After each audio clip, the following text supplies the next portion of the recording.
Align your Google Business Profile with SERP features to better serve user search intent. With Maria White from FloristPro.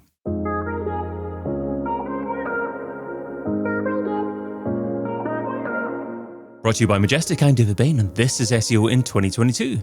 Maria, what is your number one SEO tip for 2022? Hi, David. Thank you for having me. Thank you, Majestic, for the invitation. My number one SEO tip for 2022 is to include alternative content strategies in your SEO strategy.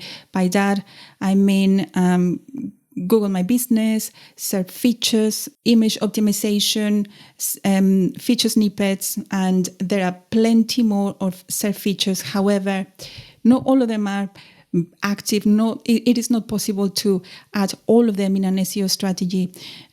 Try to include the SERP features that align to the user, to the search intent of your users. And also the SERP features that align with your brand and your consumers. For example, if you're a large brand, Google My Business is helpful, but might not be the number one SERP feature to focus on.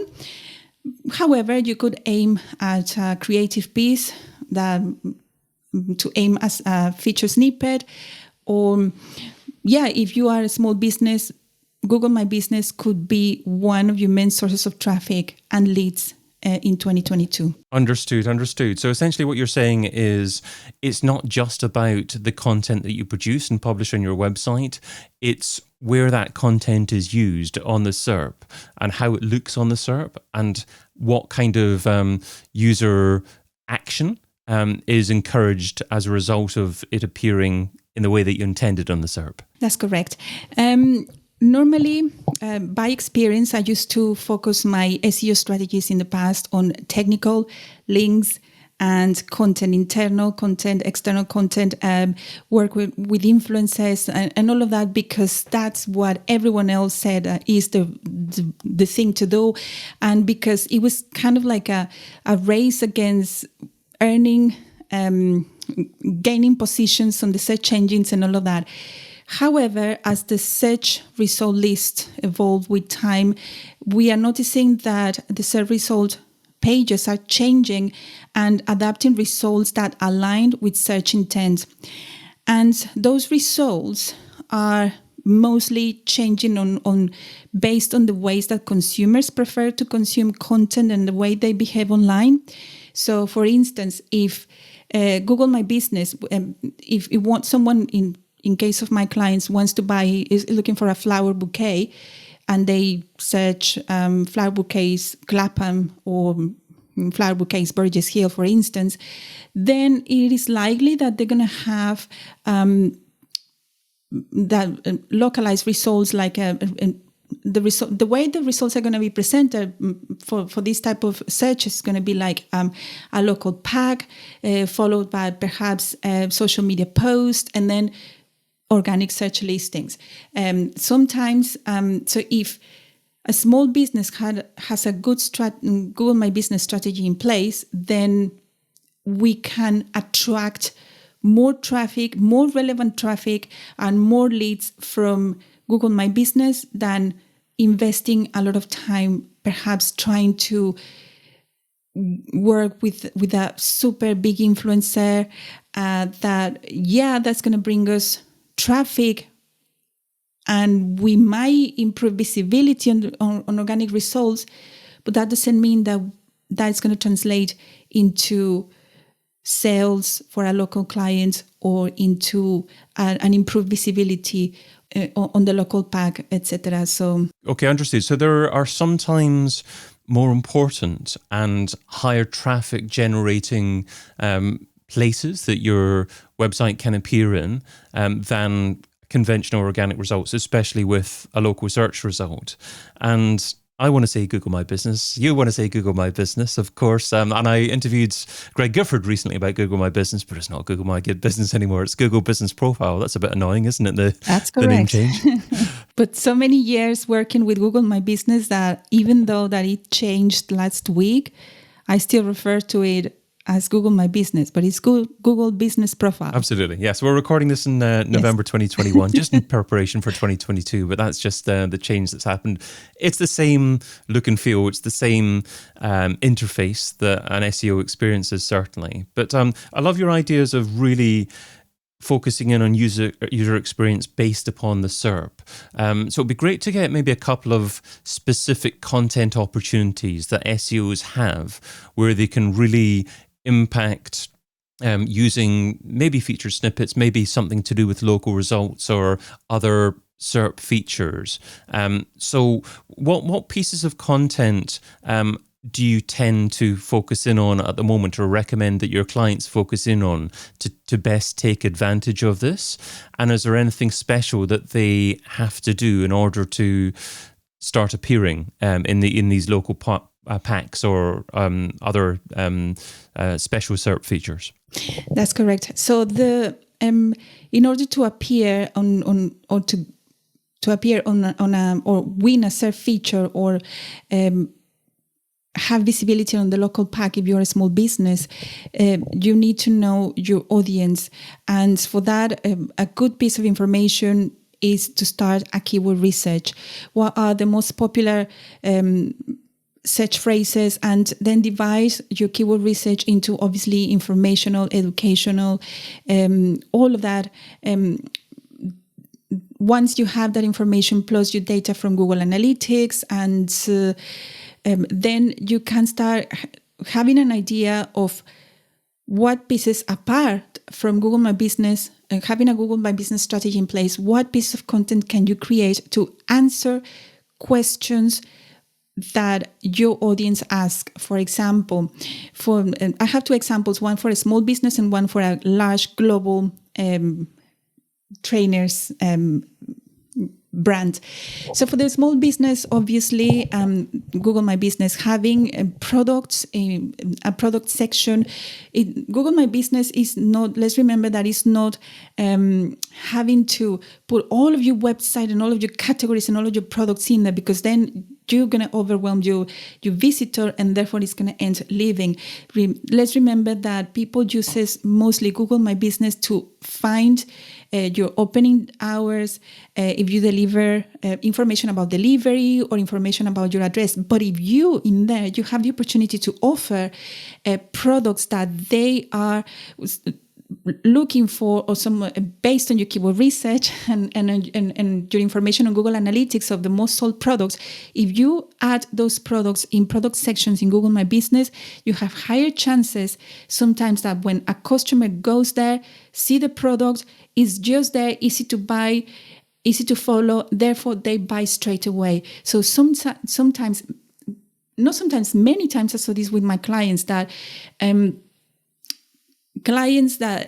their customers that were mostly going for information about the business would end buying. And we have a very interesting case, one I presented recently in a conference in Paris, where how a client before Valentine's Day in 2022 with 0 sales in Google My Business because they did not have a Google My Business strategy in place, went to selling at the end of October, this October 2021, 53,000 euros just from Google My Business. That is apart from the sales on the website, apart from the sales they might get on social media. That was just Google My Business. That was putting in place the categories with the products that are the most popular ones, the products that are more sought by the audience, etc. That is one case.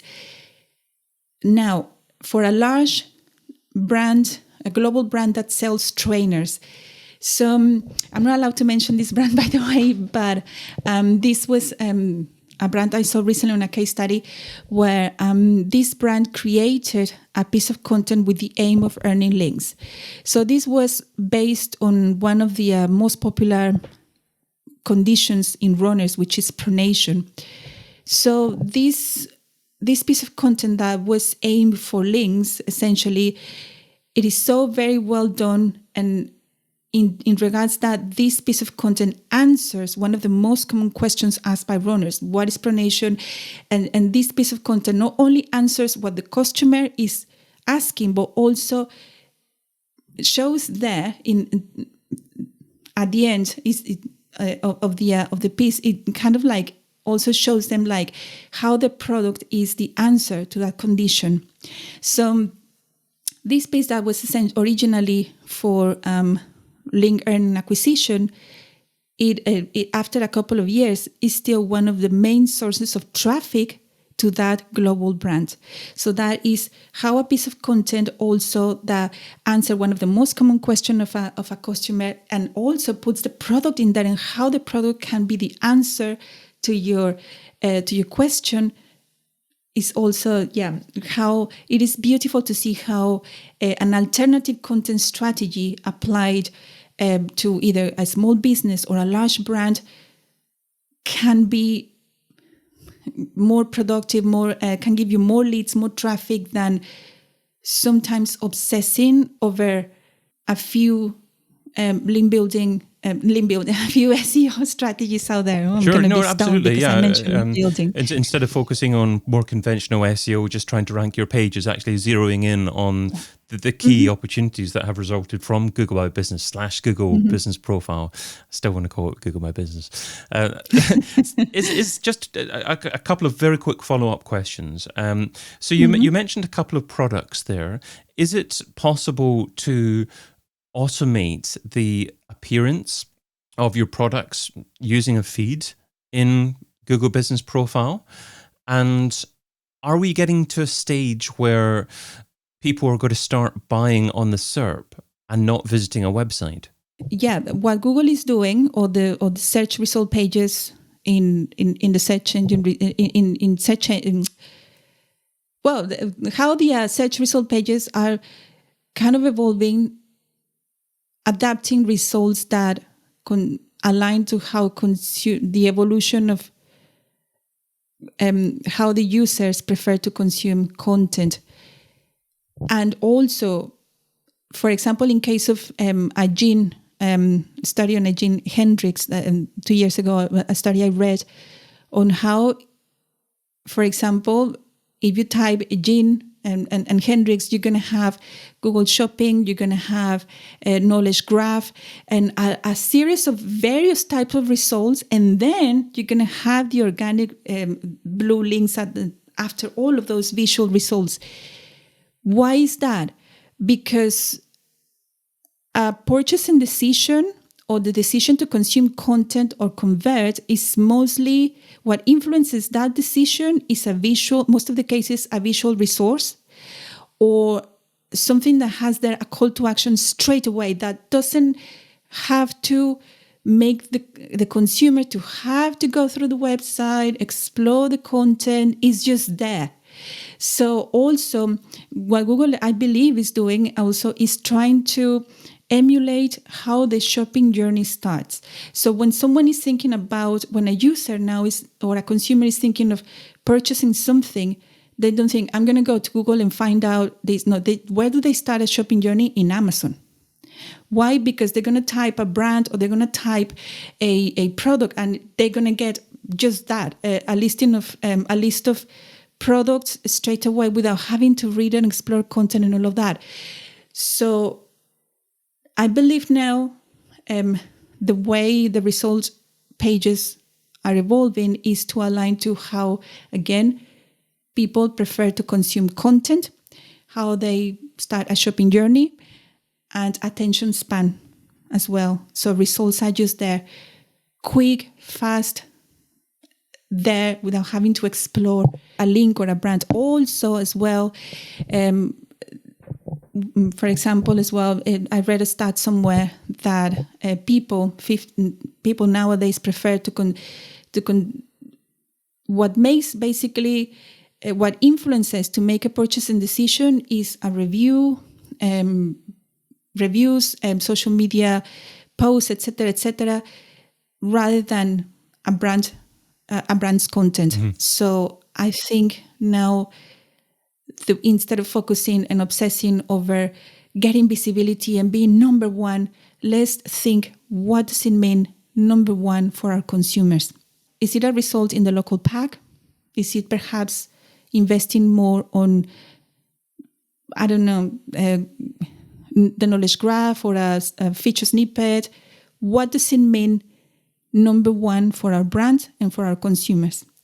So I am sure that many SEOs listening will have heard the figure 0 to 50,000 in 1 month in terms of the potential business that you can obtain organically by getting your Google Business Profile optimization right. So I'm sure you've convinced an SEO that they need to look at this more closely. They need to start optimizing this. So if an SEO is struggling for time at the moment, what's one thing that they should stop doing right now because it's not as effective as it used to be, so they can spend more time doing what you suggest in 2022? It's perhaps not about stopping doing something because every factor or everything matters. Obsessing over I think what we should stop doing is obsessing over one element of the ranking factors. Like everyone is like, oh, the ranking factors are core web vitals or page speed, technical content, internal and external links. All of that matter by all means. Yes, all of that is perfect. But keep in mind your consumer. If your aim is to gain relevant traffic and sales, then keep in mind always your consumer. How do they behave online? What is how do they consume content? How do they shop? What do the shopping journey start, etc., etc. And obviously, along with that, it's just everything goes hand in hand, because if you invest a lot of time on a beautiful Google My Business strategy, on a great feature snippet and the rest of it, and then they come to your site and your site is slow, it breaks, and it's just, your landing page is just terrible, then it's just all of your efforts and everything is just rubbish.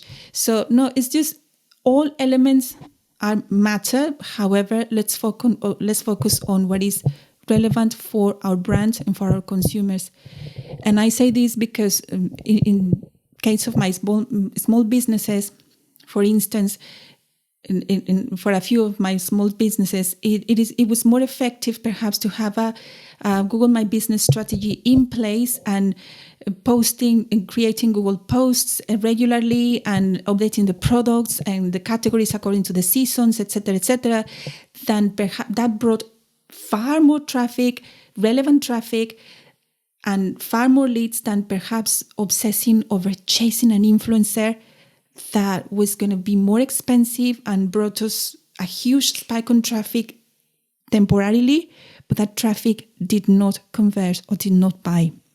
So yeah, working with the influencer is great, but let's explore our other alternatives. Maria, I can feel that you can share much more advice. You've got so much more value to bring. Unfortunately, we can't offer all of that. We'll have to ask you to share more on a future Majestic webinar potentially. But I'll just say just now, you can find Maria White over at floristpro.co.uk. Maria, thanks so much for being part of SEO in 2022. Thank you, David, and thank you, Majestic, for having me.